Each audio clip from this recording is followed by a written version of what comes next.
आज फिर से लेके आ गए हैं एक और रियल हॉरर स्टोरी। ये स्टोरी है मेरे एक दोस्त के ब्रदर की, जो कि नाइट शिफ्ट में गार्ड की ड्यूटी करता है, सिक्योरिटी गार्ड की। आपको पता ही होगा कि इनकी ड्यूटी 12 घंटे की होती है सिक्योरिटी गार्ड की, और कहीं पे भी इनकी ड्यूटी लग जाती है। मेरे फ्रेंड के भाई का नाम है मनोज, और जिसके साथ ये घटना घटी थी। मनोज की भी लाइफ मस्त चल रही थी, एकदम बिल्कुल बढ़िया चल रहा था, और उसकी ड्यूटी भी हो चुकी थी। मतलब काफ़ी टाइम से वो काम कर रहा है सिक्योरिटी गार्ड में, तो उसकी ड्यूटी भी इधर उधर लगती रहती थी। तो एक रात क्या होता है कि मनोज अपने काम पे चला जाता है। तो तकरीबन 11 बजे के आसपास उसको अपने सुपरवाइजर का फ़ोन आता है। सुपरवाइजर उसको फ़ोन करके कहता है कि आज तेरी ड्यूटी कब्रिस्तान में लगाई है, पुराने वाली, क्योंकि यार आज 5 गार्ड छुट्टी पे हैं, तो आज तुझे एडजस्ट करना ही होगा, और शायद तुझे अकेले ही वहाँ पे रहना हो। अगर हो सका तो मैं वहाँ पे कोई गार्ड भेज दूंगा, अगर हुआ तो, वरना तुझे अकेले ही रहना पड़ेगा। मनोज भी बिना डरे हुए हाँ कर देता है, क्योंकि मनोज को डर नहीं लगता, क्योंकि वो इन सब चीज़ों को मानता नहीं, यानी कि भूत प्रेत को मानता ही नहीं है मनोज। तो मनोज भी तैयारी कर लेता है और अपनी बाइक वगैरह लेता है। खाना वगैरह उसने खा लिया होता है, तो टिफिन वो वहीं छोड़ देता है, क्योंकि उसका घर वहीं से थोड़ा पास में होता है। तो मनोज अपनी बाइक लेके चला जाता है। तकरीबन उसको 15 मिनट लगती है वहां पहुंचने में, कब्रिस्तान के पास। वो अपनी बाइक को बाहर लगाता है पार्किंग में, क्योंकि मैं आपको बता दूं कि वो कब्रिस्तान काफ़ी पुराना है और बड़ा है, और वो अब बहुत ही कम यूज़ होता है, क्योंकि उसमें अब इतनी जगह बची नहीं है कि वहाँ पे कब्र बनाई जा सके।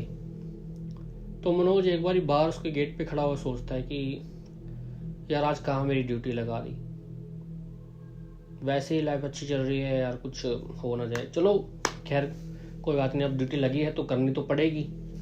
तो मनोज कब्रिस्तान के अंदर चला जाता है, और कब्रिस्तान के एकदम पीछे एंड में जाता है, क्योंकि वहीं पर काम चल रहा था। क्योंकि कब्रिस्तान की जो पीछे वाली दीवार थी वो बहुत ज़्यादा पुरानी हो चुकी थी, तो वही बन रही थी, वहीं पे सारा सामान पड़ा था। वो वहां जाता है और अपनी चेयर लगा के बैठ जाता है।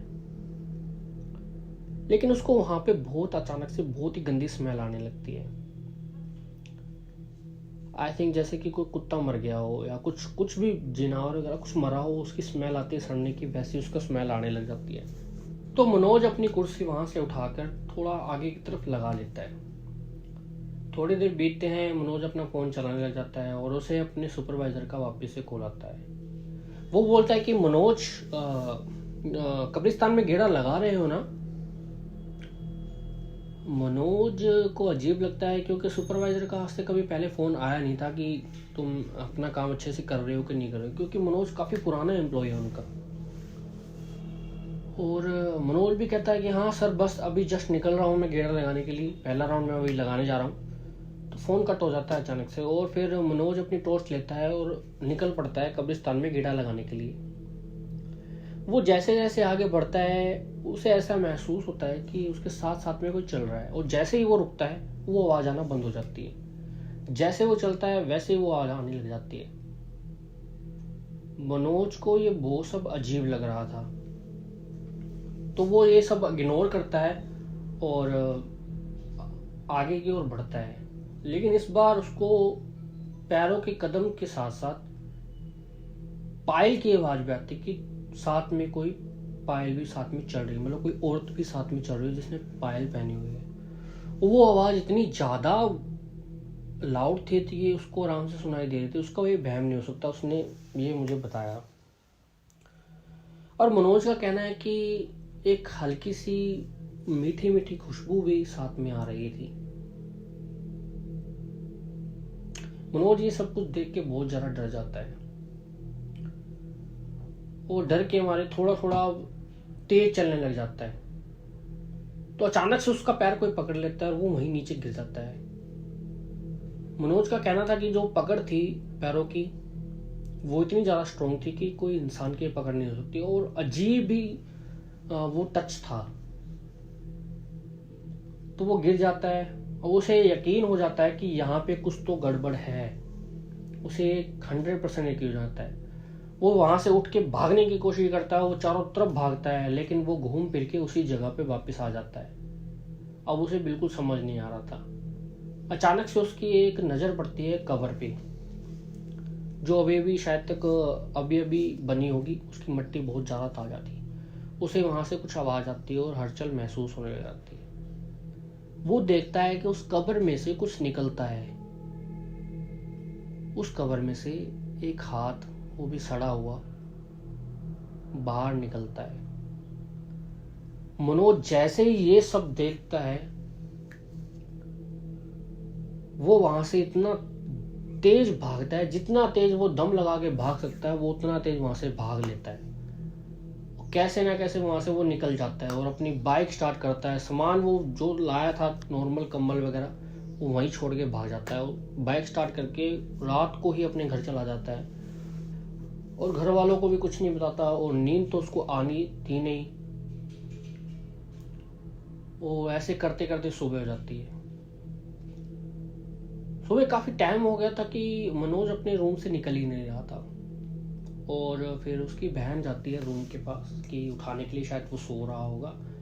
काफ़ी टाइम हो गया, तो इतनी लेट तक वो सोता नहीं है। तो उसकी बहन जाती है। जैसे ही वो गेट खोलती है तो वो एक कॉर्नर पे बैठा होता है, एकदम ऐसे जकड़ के, होता है ना जैसे।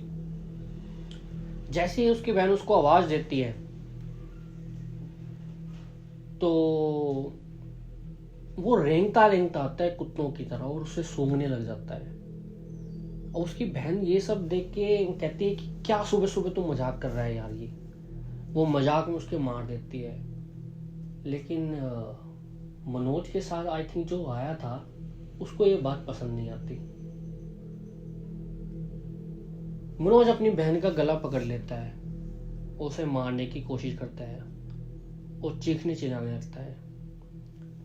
उसके मम्मी पापा आते हैं, उसे छुड़ाने की कोशिश करते हैं, नहीं छूटता। लेकिन इतनी जोर की आवाज़ सुन के अड़ोस पड़ोस के लोग भी आ जाते हैं। कहते हैं कि तकरीबन 10 लोग लगे थे उसकी बहन और उस मनोज को अलग करने में। इतनी ज़्यादा पकड़ थी। उसकी बहन तो बेहोश हो चुकी थी अच्छी तरीके से, उसको होश ही नहीं था कि क्या हुआ है। वो बहुत तकरीबन हुआ तो जस्ट सेकंड का ही था, मतलब अपना 1-2 मिनट मान लो उसे दबाया होगा।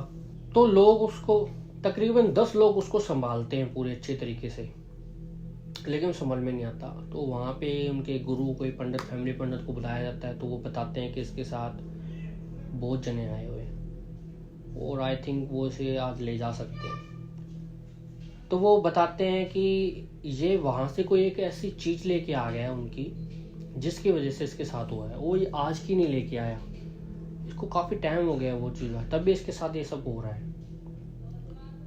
तो मनोज को इतना होश नहीं था कि उससे पूछा जाए। तो चेक करते हैं कि उसके पॉकेट से एक सोने की रिंग निकलती है, बहुत पुरानी। पंडित जी देखते हैं और कहते हैं कि यही है वो चीज़। अब इसे ठीक करना है तो तुम्हें ये चीज़ वापस से उसी कब्रिस्तान में, उसी जगह पर रख के आनी होगी, उसी कब्र के पास, और कुछ पूजा पाठ होगी और फिर ये ठीक हो जाएगा। वो वैसे ही करते हैं। वो वहीं पे कब्र के पास सारा कुछ रख के आते हैं, वो रिंग रख के आते हैं, साथ में छोटी मोटी पूजा पाठ होती है। और ऐसे करते करते मनोज को तकरीबन 3 महीने लग जाते हैं सही ठीक होने में। मनोज ने ये स्टोरी मुझे तकरीबन 1.5 साल बाद बताई है, वो चीज़ होने के बाद। आज भी वो डर जाता है, लेकिन आधी चीज़ें वो भूल चुका है। उसको कुछ आधे, लगभग थोड़ी थोड़ी चीज़ें याद है, कुछ कुछ याद है। तो उसके बाद एक चौंकाने वाली बात आपको बताता हूँ कि इसमें क्या हुआ था। सुपरवाइजर बताता है कि मैंने मनोज की ड्यूटी कब्रिस्तान में लगाई ही नहीं थी, मैंने ना कॉल किया था। तो आखिर वो कौन था जिसने मनोज को कॉल करके उसकी ड्यूटी वहाँ लगाई थी। मनोज का फ़ोन भी चेक किया जाता है, लेकिन उसमें कुछ भी नहीं मिलता। ना ही वो कॉल मिलती है, ना रिसेंट कॉल में उसकी कॉल मिलती है। बहुत अजीब था ये सब। तो आज की स्टोरी में ये इतना ही, और मिलते हैं आपसे नेक्स्ट स्टोरी में। Thank you so much.